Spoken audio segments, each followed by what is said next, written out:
The tent was cut open from the inside. 9 experienced hikers, their bodies scattered across a snow-covered slope, some barefoot, some in their underwear. One had a missing tongue.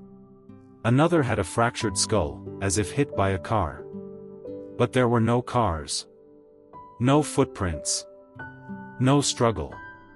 Just a strange orange glow in the sky that night. This is the Dyatlov Pass incident. And to this day, scientists, conspiracy theorists, and the Russian government have failed to give us a definitive answer. But what if the truth is more terrifying than we ever imagined? What if the hikers were running from something that wasn't of this world? Something that still lurks in those frozen mountains. Let's go back to that night. February 2, 1959. The group led by Igor Dyatlov was on a ski trek to the Ural Mountains. They were experienced, well-equipped, and in high spirits. But that night, something went horribly wrong.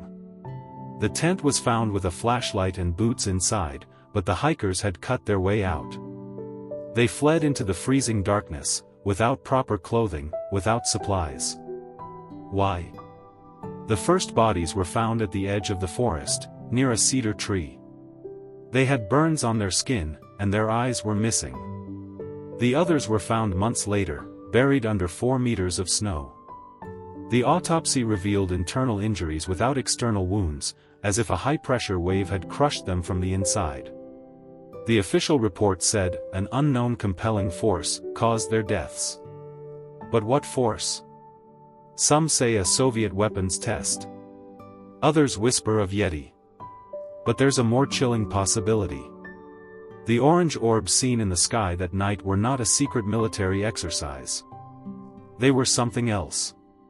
Something that came from the deep, dark forests. Something that wanted to silence them. The case was closed in 1959, but the files were classified for decades. When they were finally released, key photos were missing. The radiation on the clothing was high. And the sky, that night, was clear. No storms. No avalanches. So what made them run? The answer may lie in the last photograph taken by the hikers. It shows a strange light in the sky, too close to be a star. Too structured to be a weather balloon. Some believe it was a UFO. And if so, the hikers may have witnessed something they were never meant to see. Something that still watches over those mountains. The mystery remains unsolved. But one thing is certain, those 9 hikers died in terror. And their story is a warning. Some places on Earth are not meant to be explored. The Dyatlov Pass is one of them. Stay curious. But never go there alone.